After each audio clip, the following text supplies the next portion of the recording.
আমরা যে কমার্শিয়াল কৃষি বলি, স্মার্ট কৃষি বলি, তার বাস্তব উদাহরণ আজকে আপনাদেরকে ভিডিওতে দেখানোর চেষ্টা করব একদম গাছের সাথে। দর্শক, আমরা এখানে দেখতে পাচ্ছি দুইটা গাছ, আগাম টমেটো।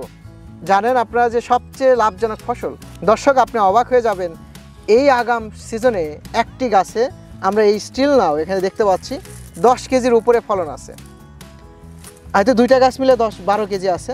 তার মানে স্টিল নাও আমরা যে গাছগুলো দেখতে পাচ্ছি একটা করে গাছে 5 থেকে 6 কেজি পর্যন্ত ফল আমরা দেখতে পাচ্ছি। দর্শক, আমি বলে রাখি যে বাংলাদেশের প্রেক্ষাপটে এত আগাম জাত আপনি হয়তো কমই দেখে থাকবেন।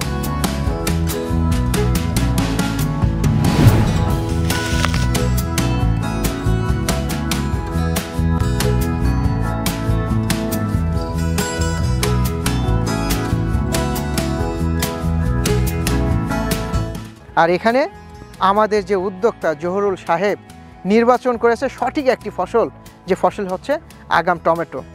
তাহলে আমরা একটু যদি ধরেন আপনি এই যে স্মার্ট 1217 টমেটো লাগাইছেন, এইটার রোপণ ডেটটা কতদিন, কয় তারিখে ছিল, কোন মাসের? এটা সেপ্টেম্বর মাসের 10 তারিখে লাগাইছিলাম আমি। সেপ্টেম্বর মাসের 10 তারিখ। তার মানে দর্শক, আমরা জানি যে সেপ্টেম্বরের 1 থেকে 15-র মধ্যে এটা কিন্তু সিজনের আগাম টমেটো। তাহলে আমরা 1217 টমেটো লাগাইছি। সাধারণত যারা আগাম লাগায় তারা কি গ্রাফটিং করে লাগায়, তাই না? আপনি তো গ্রাফটিং করছেন? না, নন গ্রাফটিং করেন নাই। তাহলে নন গ্রাফটিং একটা টমেটো উইল্টিং হয়েছিল কি? না, একটা গাছ আমার কোনো উইল্টিং নাই, কোনো রোগ নাই। চমৎকার ব্যাপার দর্শক, মানে এটা অভাবনীয় সাফল্য বলতে পারেন। কারণ এত আগাম গাছে উইল্টিং হবে এটাই স্বাভাবিক।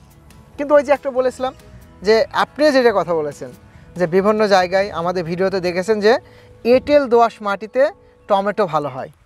এঁটেল দোআঁশ যে মাটিগুলো পানি বাঁধে না, পানি ধরেও রাখতে পারে, আবার পানি নিষ্কাশনের ব্যবস্থা আছে, এরকম জমি হচ্ছে আমরা যেটা আপনার জমিতে দাঁড়িয়ে আছি।